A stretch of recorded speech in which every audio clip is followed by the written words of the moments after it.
Salut tout le monde, Pilates au bureau, c'est le 3e cours d'une série de 4.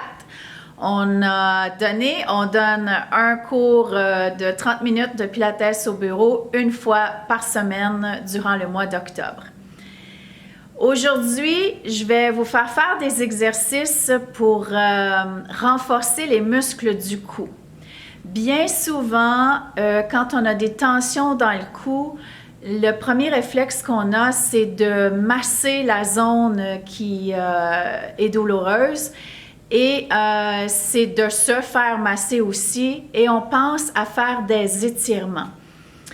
Alors, laissez-moi vous dire que bien souvent, les muscles qui accumulent de la tension, je dis bien souvent, ce sont des muscles qu'on dit toniques longs, c'est-à-dire qu'ils n'ont pas la bonne tension, ils sont trop longs, ils devraient être plus court.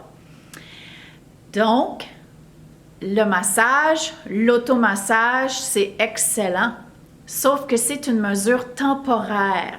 Ce qu'on veut pour que les tensions diminuent dans le temps jusqu'à disparaître, c'est de renforcer la musculature. Donc aujourd'hui, je vous propose des exercices qui sont hors de l'ordinaire, des exercices qu'on vous a probablement jamais fait faire. Et je vous rappelle aussi que notre approche en Pilates au studio, c'est une approche où on tient compte de toutes les parties du corps. Et je vous ai fait faire des exercices dans les vidéos précédentes où est-ce qu'on bougeait la colonne de la région thoracique et on sentait un effet sur les épaules et le cou. Et il y a d'autres exercices que je vous ai fait faire aussi de la colonne où on sentait l'effet dans la mâchoire. Sur le plan musculaire, sur le plan neurologique, si on parle de fascia aussi, votre mâchoire, yeux, langue, cou, épaules sont reliés. Puis je vais aller aussi loin que la colonne de la région thoracique et je pourrais aussi vous dire que le cou est étroitement relié à la région lombaire. Donc, et je peux faire du travail des pieds et vous allez en ressentir l'effet dans le cou. Donc, quand on a des tensions dans le cou, il faut considérer bien plus que le cou et il faut considérer renforcer la musculature pour qu'elle joue son rôle de soutien. C'est Anaé aujourd'hui qui m'accompagne, qui va faire la démonstration des cours et je vous rappelle que nous allons tenir compte du fait que vous êtes dans un espace restreint, que vous êtes probablement derrière un bureau. Mais aujourd'hui, j'aimerais qu'on commence en position debout, juste pour observer la posture et je vous guiderai dans ce que vous avez à observer avec des questions. Sur ce, bon cours!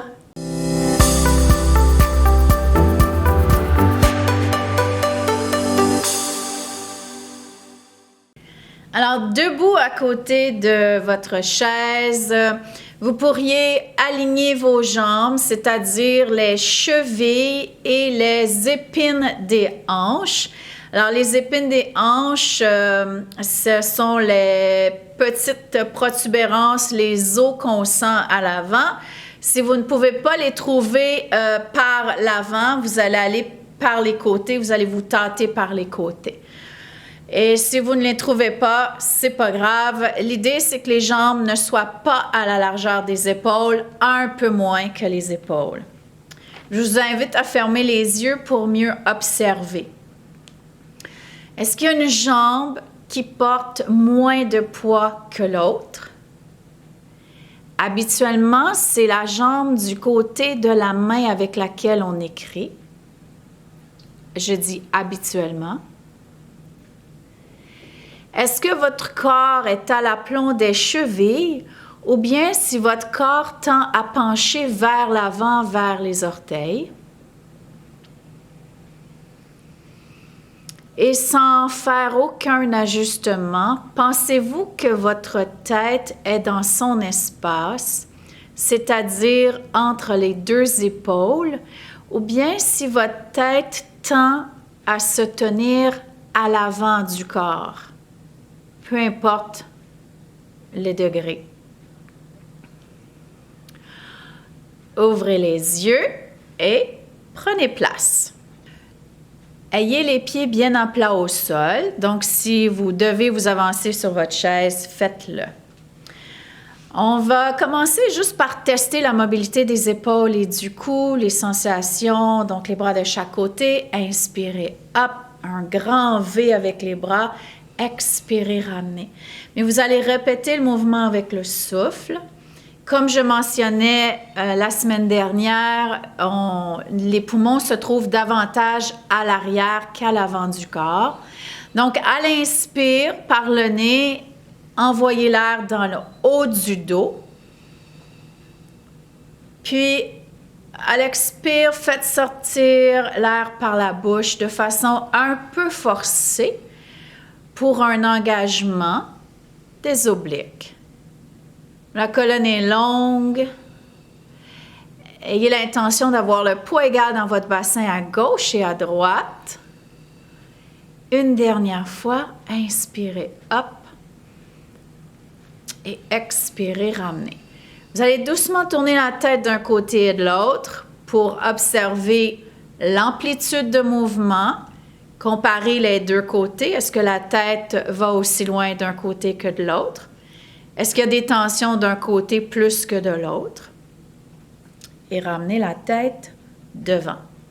On va mobiliser une des 7 articulations de l'épaule.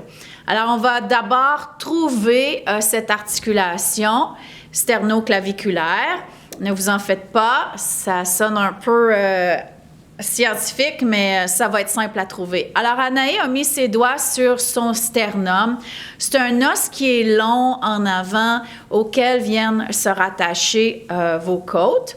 Puis si vous allez jusqu'au bout du sternum, vous allez arriver le doigt dans un trou. Si vous touchez de chaque côté de ce trou, vous allez sentir 2 petites boules, 2 petites bosses. Ce sont vos clavicules qui sont ici. Et si avec une main, vous courez tout le long de cet os, c'est la clavicule qui va jusqu'à l'épaule. On va revenir à cette petite boule qu'on a trouvée. Puis on va avec 2 doigts, presser sur le dessus, mais avec la main opposée. Exact. Alors, la clavicule qu'on va mobiliser, je veux que ce bras de ce côté soit détendu et relâché. Maintenant, les doigts, au lieu d'être sur le devant, on va les mettre sur le dessus de la clavicule, comme si c'était une tablette. Puis, on va presser rapidement vers le bas. On presse et relâche rapidement, comme s'il y avait un ressort sous la clavicule. Alors, je presse, puis je relâche vite. Presse, presse, presse, presse. Il y en a qui vont trouver que c'est sensible, et ça, c'est révélateur. Puis il y en a d'autres qui ne sentiront pas vraiment grand-chose. Et presse, presse, presse, presse. Et pendant tout ce temps, la colonne est longue. Et presse, presse, presse. Alors, ce qu'on fait, c'est qu'on mobilise cette articulation. Encore pour 8, 7, 6, 5, 4, 3, 2, 1 et on relâche. Prenez un moment pour le sentir, comment l'épaule est en train de relâcher, descendre. Sentez l'omoplate aussi. Doucement tournez la tête d'un côté et de l'autre et observez l'effet sur le cou. Et ramenez la tête devant. Inspirez, hop, les bras dans un grand V. Expirez, ramenez. Et répétez. Inspirez par le nez avec l'intention d'envoyer l'air dans le haut du dos. Et à l'expire par la bouche, un peu forcé. Sentez-vous une différence dans vos épaules, vos omoplates? Et avez-vous l'impression que l'air entre mieux de ce côté-là que de l'autre? Que les côtes ouvrent avec plus d'aisance. Une dernière fois. Et on ramène. On va aller mobiliser l'autre articulation. On est sur le dessus de la clavicule.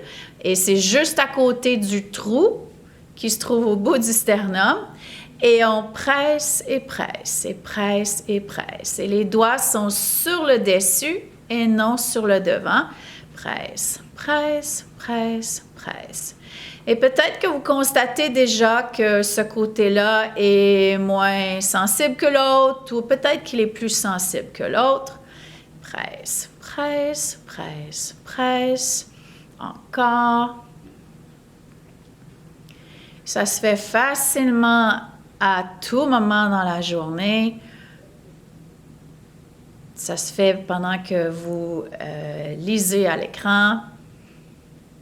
Et 8, 7, 6, 5, 4, 3, 2, 1 et on relâche. Prenez un moment pour sentir l'effet. On sent un relâchement dans les épaules. Il y en a qui vont probablement le sentir jusque dans la mâchoire. Doucement tournez la tête d'un côté et de l'autre. Comparez. Ramenez la tête devant. Inspirez, hop. Expirez, ramenez. Et encore. Et observez si l'air rentre aussi facilement d'un côté que de l'autre. Si vous sentez un relâchement au niveau des épaules, une meilleure mobilité aussi, allons-y pour 2. Et 1. Et on relâche. On va aller travailler la partie la plus haute de votre cou, les 2 premières cervicales. Alors, comment on va faire ça? On va se tenir bien grande dans la colonne, les épaules relaxes. Je vous dirais de mettre les mains sur vos cuisses. Puis avec la tête, vous allez faire de tout petits oui, oui, oui. Très petits. En fait, je vais vous faire mettre le doigt sur la moustache. OK? Puis vous allez faire un signe de tête qui dit oui à partir à la hauteur de la moustache. Mais tellement petit le mouvement de la tête que c'est à peine si je peux le voir. Et le hochement se fait à partir de là où se trouve le doigt. Parce que c'est à peu près à cette hauteur-là que se trouvent vos premières cervicales. Très petit. Alors, ce qu'on sait, c'est que chez la majorité des gens, les 2 premières cervicales manquent de mobilité, ce qui fait que le reste du cou devient instable parce qu'il compense pour le manque de mobilité qui est en haut. Et c'est l'inverse. On veut de la mobilité dans les 2 premières cervicales, puis on veut de la stabilité dans le reste du cou. Okay. Encore pour 4, 3, 2, 1. On va garder le doigt sur la moustache, puis on va faire un tout petit signe de non. Tout petit, tout petit. Toujours en pensant à faire le mouvement à la hauteur de là où se trouve le doigt. Tout petit mouvement. Ça.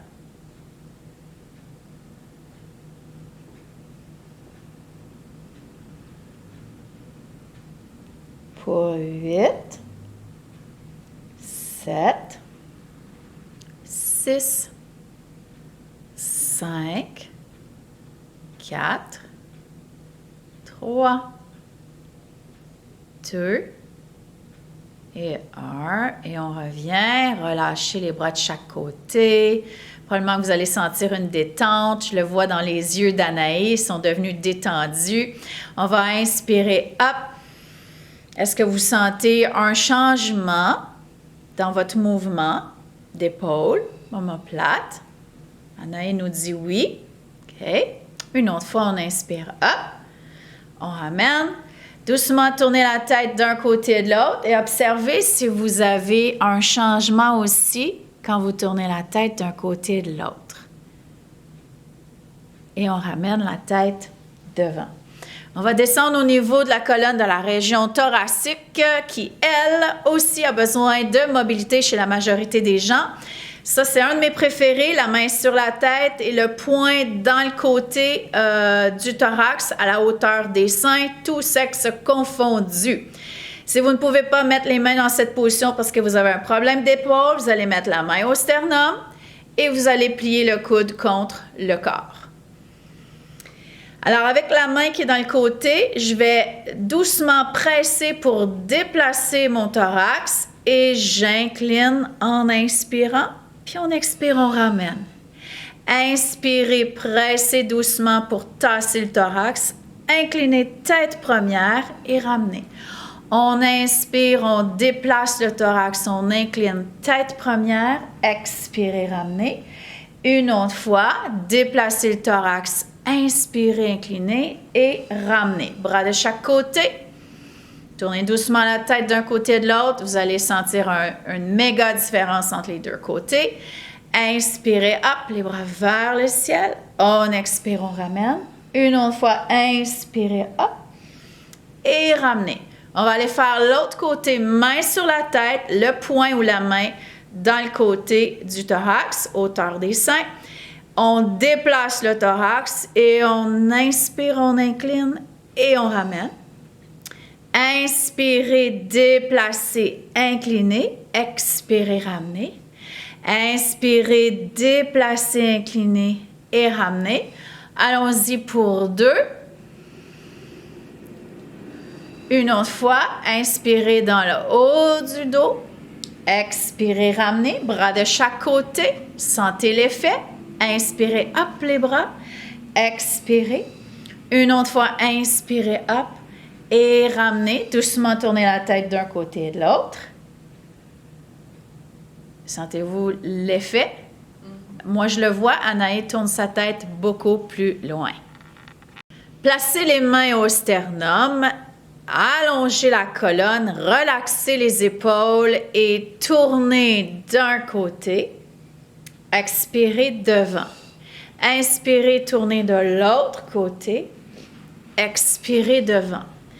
Vous allez faire le mouvement avec un bassin stable, c'est-à-dire que vous allez éviter de transférer du poids dans votre bassin d'un côté à l'autre. Puis tout en tournant sur le côté, vous allez allonger la colonne vertébrale.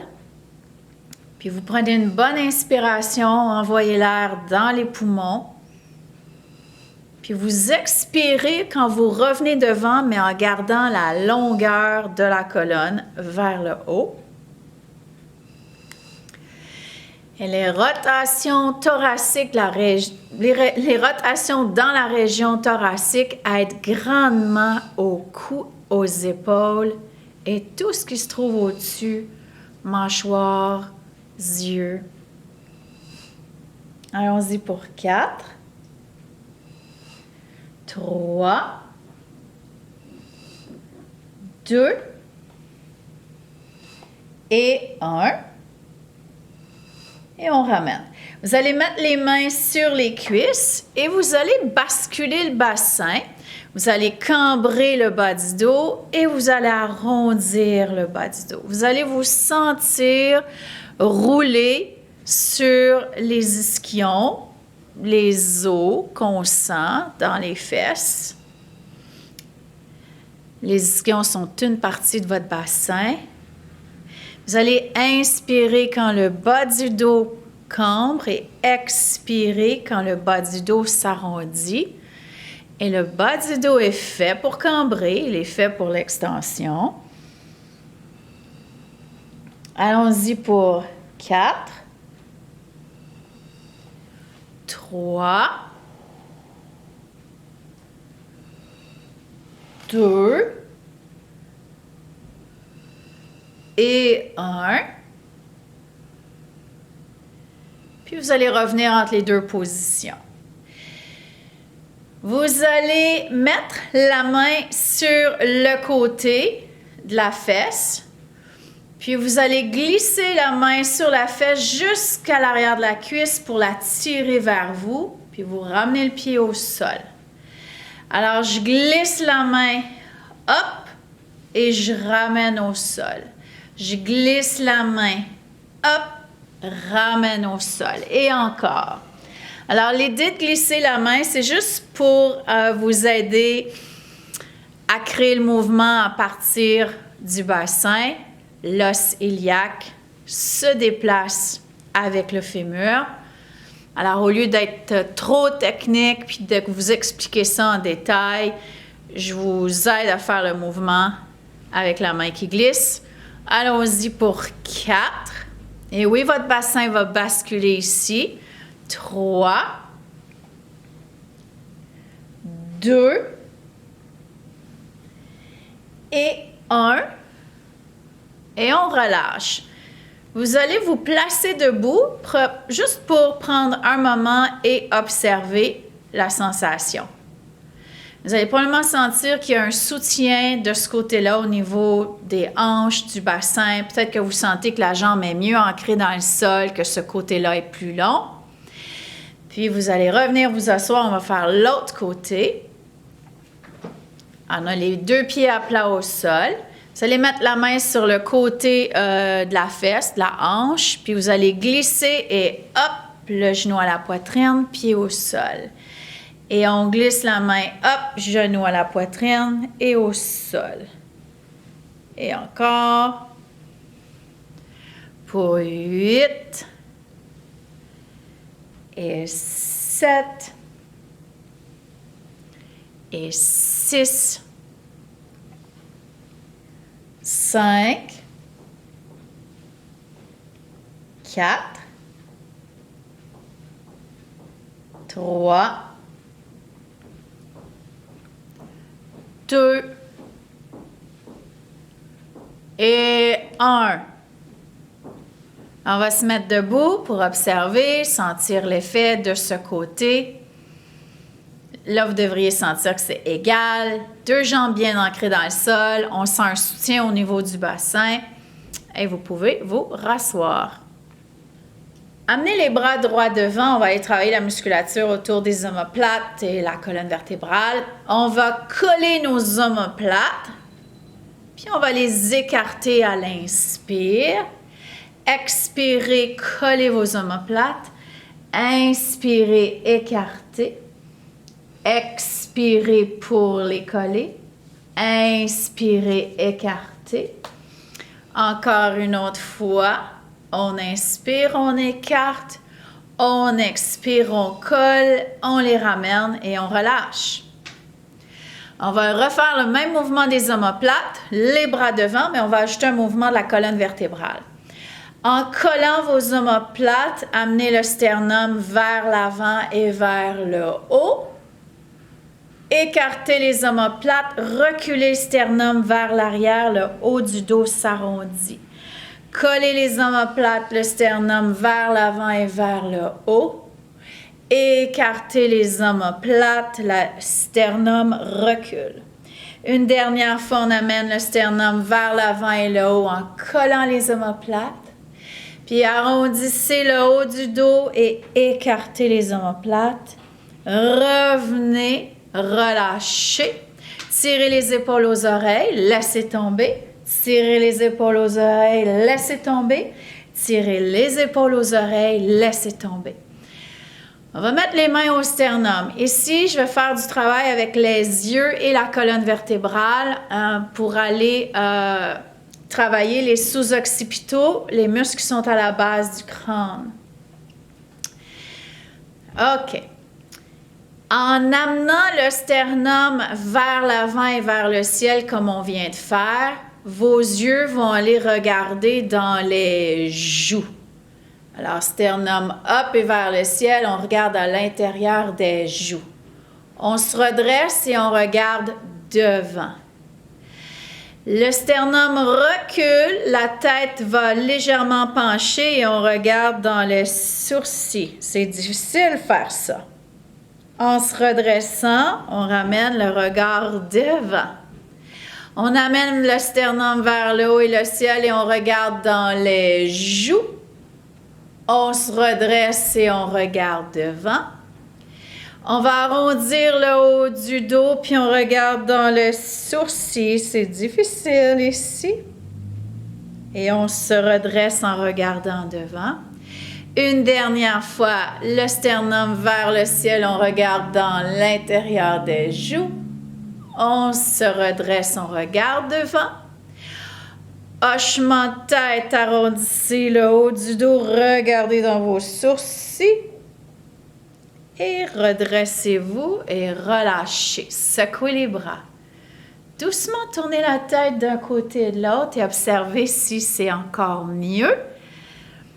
Anaï n'a pas besoin de me répondre. Je vois le mouvement. Ramenez la tête devant. Inspirez, hop. Expirez, ramenez. Inspirez, hop. Expirez, ramenez.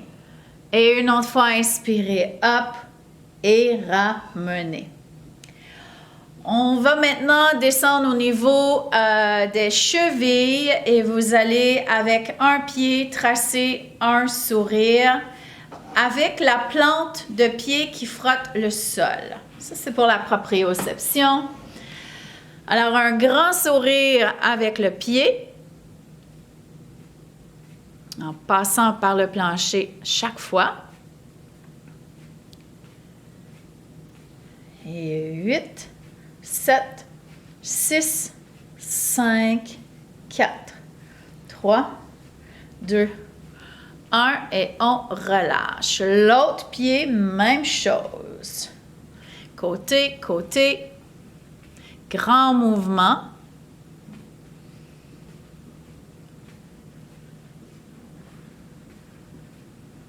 Alors, on travaille les muscles à la jambe ici, entre autres. Il y a les muscles sous les pieds, dessus des pieds. 8, 7, 6, 5, 4, 3, 2, 1 et on relâche. Mettez-vous debout juste pour observer l'effet de tout ce qu'on vient de faire jusqu'à présent. Alors, au début du cours, je vous ai demandé s'il y a une jambe qui portait plus de poids que l'autre. Est-ce que c'est mieux distribué dans les deux jambes? Anaïm fait signe que oui pour elle. OK. Et avez-vous l'impression que votre corps est davantage au-dessus des chevilles et moins penché vers les orteils? OK. Et maintenant, on va aller travailler la musculature autour des hanches. Vous allez écarter les jambes un peu plus larges que les épaules, puis vous allez transférer le poids d'un côté et de l'autre. Voilà. OK. Alors, je vous rappelle que ce n'est pas un entraînement qu'on fait, c'est du pilates intégré auquel on intègre tous les concepts de mouvement. Ce qu'on veut, c'est réveiller la musculature pour se sentir mieux. Prendre une pause. Encore. Vous devriez commencer à sentir le travail au niveau des petits moyens fessiers. Il y a une partie des fibres des grands fessiers aussi qui travaillent, les fibres antérieures. Pour 8, 7, 6. Et les muscles de votre cou travaillent ici. On travaille à les renforcer. On parle très peu des muscles du cou quand on s'entraîne, mais ils sont constamment sollicités. 4, 3, 2, 1. Une jambe devant, une jambe derrière. Même chose, transfert de poids d'avant-arrière. Et ici, vous allez garder la même distance entre vos genoux tout le long du mouvement. Et l'idée, c'est que la jambe de derrière soit, c'est pas un mot que j'aime utiliser quand j'enseigne, relativement raide. Mais ici, c'est évocateur. Donc, on ne laisse pas le genou plié, la jambe devient pas molle comme un spaghetti cuit. La jambe est bien tendue derrière pour que le grand fessier puisse jouer son rôle et tenir la jambe. Autrement, si vous laissez aller votre jambe de derrière, le grand fessier n'a pas la chance de travailler. 8, 7, 6, 5, 4, 3, 2 et 1. Interchangez la position des jambes et allez-y, d'avant-arrière.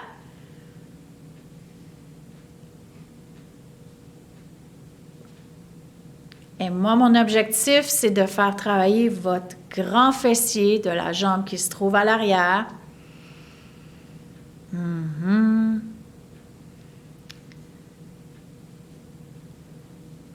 Gardez la jambe bien tendue derrière.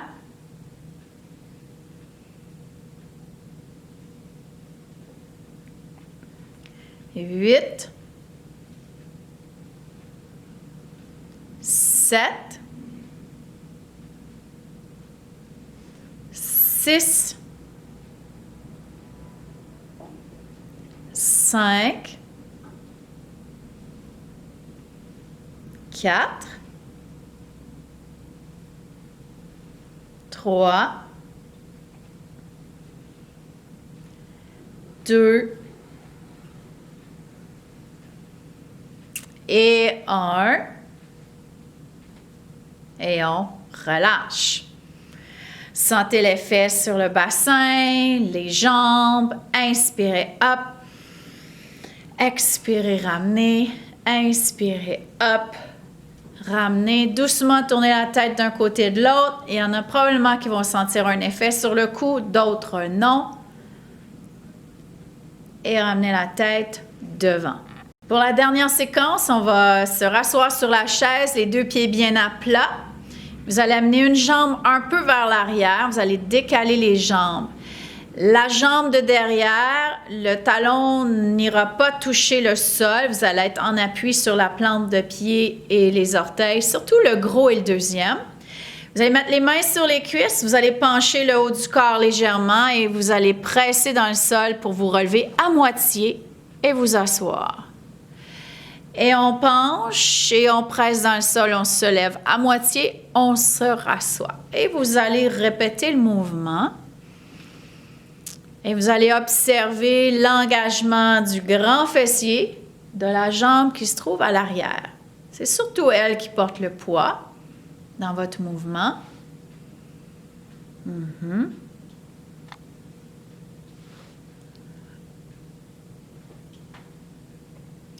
Pour 4, 3, 2 et 1. Et on ramène. On interchange la position des jambes. En fait, non, on va prendre le temps de se mettre debout. On va le sentir. Je veux que vous sentiez ça. Vous allez sentir un déséquilibre. Beaucoup plus de soutien dans la jambe qu'on vient de travailler. Probablement aussi une sensation de taille plus longue de ce côté-là. Tournez doucement la tête d'un côté de l'autre, puis observez s'il y a une différence sur le cou. Anaïm me dit que oui. Alors, on revient s'asseoir. C'est l'autre jambe qui est derrière, en appui sur la plante de pied, gros et deuxième orteil. Penchez le corps, pressez dans le sol pour vous relever à moitié et rassoyez-vous. Et répétez. Puis sentez le travail au niveau du grand fessier. Et faites attention de ne pas projeter la poitrine vers l'avant comme dans la posture de militaire.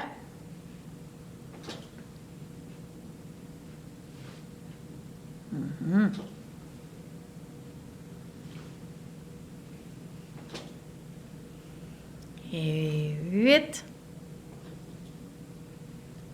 7, 6,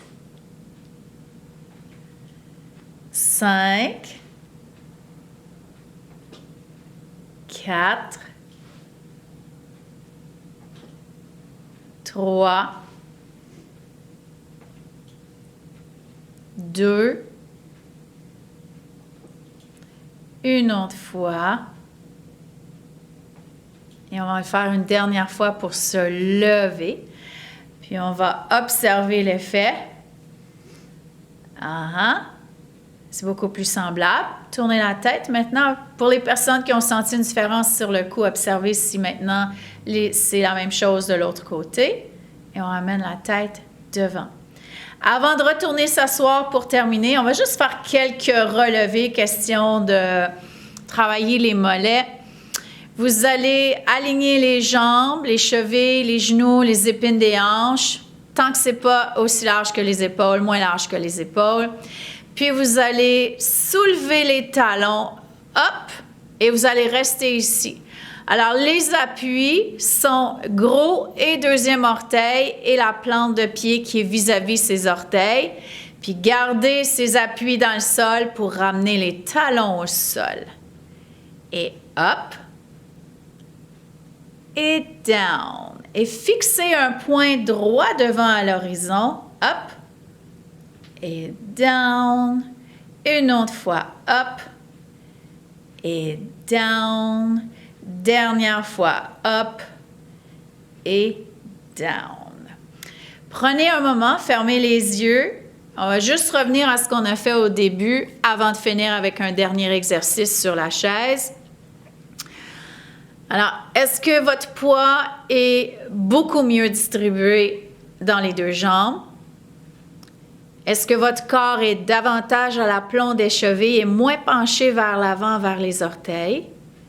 Alors, on sent que le poids s'en va vers les talons. Peut-être qu'il y en a qui vont sentir que le corps s'en va vers l'arrière. Ça, c'est bon. Ça annonce un changement de posture. Puis et est-ce que vous avez l'impression que la tête a repris un peu plus sa place entre les deux épaules? Est-elle moins portée vers l'avant du corps? Et ouvrez les yeux. On va s'asseoir pour le dernier exercice. On va avoir les pieds bien en plat au sol, les mains sur les cuisses. Puis allons-y avec ce qu'on appelle le dos de chat. Vous allez arrondir toute la colonne. Puis vous allez inspirer, vous allez la courber vers l'avant. Expirez un dos rond. Inspirez un dos creux. Expirez, c'est toute la colonne qui s'arrondit, les épaules qui tournent vers l'avant. Inspirez, courbez. Dernière fois, un dos rond. Dernière fois, colonne courbée. Et on revient entre les deux. Voilà, j'espère que ce mini-cours de Pilates et mouvement vous a fait du bien. J'espère que vous vous sentez un peu mieux.